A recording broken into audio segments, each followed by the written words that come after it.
They called her a keyboard warrior, a signal mouse, a ghost who only showed up for chow and disappeared behind a screen. Corporal Alara Wynne sat in the farthest corner of the mess hall, alone. No one wanted to sit with the silent one.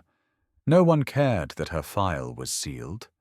They just saw a girl with 2 clean boots and no battle scars. And in a place like Vega 9, respect didn't come with rank. It came with blood, sweat, and volume. "Yo, Wynne!" Sergeant Yates' voice cut through the air like a blade. "You forget your rifle again, or are you planning to type the enemy to death?" Laughter erupted. Forks banged on trays. Someone mimicked keyboard clicking. Clack, clack, clack. Wynne didn't react. Not a twitch, just stared down at her cold eggs, and colder silence. She was easy to mock. Didn't talk, didn't smile, didn't fight back. They didn't know she once disassembled an NSA cipher in under 4 minutes. They didn't know the scar behind her right ear wasn't from training, but from a black site operation no one dared put on paper. They just knew her as the Ice Code Girl. The base was a fortress buried under snow, but its men were more dangerous than the cold. They made a game of her silence. A fake keyboard taped to her locker. A cartoon, her holding a joystick, while enemies breached the walls. No one cared. No one stopped it. Even Captain Dresden shrugged. "She's not a soldier, just some quiet background noise." Then came the breach, 02:17 a.m. Sat link glitched. Screens flickered. A blood-red glyph blinked across monitors. A fractured snowflake. Then darkness. Doors locked, turrets offline, comms jammed. Vega 9 went blind and deaf. They were trapped inside their own firewall, and no one knew why. No one, except her. Wynne stood slowly, eyes locked on the glyph. "That's not just malware," she said. "That's Black Glacier. And if I'm right, we've got less than 2 hours before total system overwrite." Captain Dresden spun. "You're out of line, Corporal." But her voice didn't flinch. "I helped build the counter-sequence 8 years ago, in Langley. Codename Hollow Prism." The room froze. No one laughed now. While the base scrambled, Wynne disappeared into the oldest, coldest part of the compound, the analog vault. She knelt before a reel-to-reel transmitter, hands calm, breath steady. From her jacket, a leather notebook. No screens, no AI, just paper, ink, and memory. Because Black Glacier wasn't just code. It was a ghost written in Cold War blood, and she was the only one left who spoke its language. Upstairs, chaos, men shouting, systems blinking red. Then, a flicker of static. A voice through the emergency relay. "Phase 1 complete." The snowflake glyph trembled and began to crack. Captain Dresden stared. "Who authorized that signal?" "Corporal Wynne, sir, broadcasting from the vault." No one said a word, because at that moment they all realized something terrifying.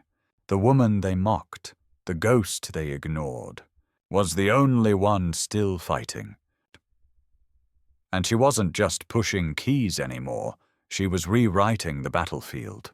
Alara Wynne didn't need applause, didn't crave orders.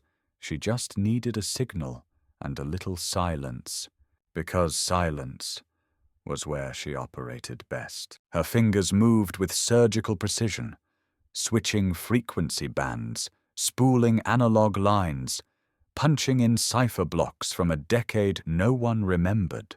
The room echoed with static, then snapped into clarity. One line, open. One voice, breaking through the storm. "Black Glacier embedded at root kernel level," she muttered. "They've rewritten our access tree, but they didn't expect anyone to go backwards." She smiled. "Just barely. Because this wasn't a cyber attack. This was a test. a test built by ghosts, and she was one of them. Back in the main ops room, the men stood frozen, watching. Not Wynne, not directly, but the code, the scrolling strings, the unraveling glyph. They didn't understand it, but they couldn't look away. Sergeant Yates leaned in. "What the hell is she even doing?" Lieutenant Havers whispered. "She's not hacking them. She's speaking to them." Dresden tried to reassert control. "Get her off that channel. She's a corporal. She's acting without authority." But then the turrets rebooted. The drones blinked green. The lockdown lights faded, and every emergency protocol began to surrender. To her. At 0307, the system coughed out its last resistance, a final hiss of corrupted code. Then silence, and then victory. The snowflake was gone. The screens returned to blue. Vega 9 was back online. But it wasn't over. Because that glyph, that black glacier signature, wasn't just malware. It was a calling card, one used only by a rogue ex-ally, someone inside the Five Eyes network. Wynne knew it instantly, because 8 years ago, she buried it herself. She stood alone outside the vault. Frost clung to her lashes, radio still crackling behind her, notebook back in her coat. She didn't turn as footsteps approached. Yates, Havers, even Dresden. No one spoke. Finally, Dresden cleared his throat. "You trained with NSA?" She didn't answer. He tried again. "You operated in holoprism?" Still nothing. So he tried the one thing he hadn't before, the one thing no one had ever done with her. He asked softly, "What are you doing here, Alara?" She finally turned, eyes calm, voice low. "Finishing something that was never supposed to begin." She paused, "and making sure no one else dies because we forgot. What old codes are still breathing beneath our systems?" Yates stepped forward. No joke this time, no sarcasm. Just a quiet, almost guilty, "You saved us." She nodded. Not proudly, not coldly, just truthfully. "I didn't come here to be seen. I came here to listen." That night, no one mocked her. The cartoons came down. The fake keyboard disappeared. And the mess hall? It stayed quiet. Out of respect, out of awe. Because Corporal Alara Wynne had become something none of them expected. Not a hacker, not a code girl, but a guardian of ghosts and machines. 2 days after the breach, a cold wind swept across Vega 9. But this time, it wasn't the Arctic they feared. It was the silence inside the mainframe. Because what Wynne uncovered wasn't just a hack, it was a message. She stood before the core server room, eyes locked on a frozen terminal.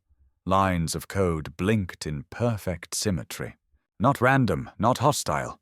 Intentional. A signature buried deep in the malware. One she knew too well. "Who sent this?" Havers asked, barely breathing. Wynne stared into the screen, voice flat, emotionless. "Codename, Raven 9. Dresden stepped forward. "That's not in our database." Wynne's jaw clenched. "It wouldn't be." She turned. "Because Raven 9 was my handler." Silence. Then Yates whispered, "You're saying this was personal?" Wynne didn't blink. Raven 9 was burned 5 years ago. He went rogue, but not before stealing 6 experimental cyber weapons. Black Glacier was one of them. She stepped closer to the display. "Back then, we thought we shut him down." Havers swallowed hard. "So why send it here? Why now?" She answered without turning. "Because he's not trying to destroy us." Pause. Stillness. "He's trying to bring me out." Dresden's face turned pale. "This whole attack was bait." Wynne nodded. "He knew I'd be here. He knew I'd recognize the sequence. This wasn't about the base." She looked up. "This was about me." Later that night, Wynne sat alone in the comms vault. Notebook open. fingers tracing scars, not on her skin, but in memory. She had buried this part of herself. The ghost operator, the cipher hunter, the girl who had once decrypted nuclear deadlock codes with a gun pressed to her temple. She had walked away from that life, disappeared into the cold, into silence. But silence doesn't last, not when old enemies remember your name. In the early hours, she wired a private burst to a ghost network, encrypted, invisible, only one recipient. You have my attention, EW. That morning, the outpost gathered for the first full system scan. But no one looked at the servers. They looked at her, at the quiet woman who once sat alone in the mess hall, now surrounded by silence.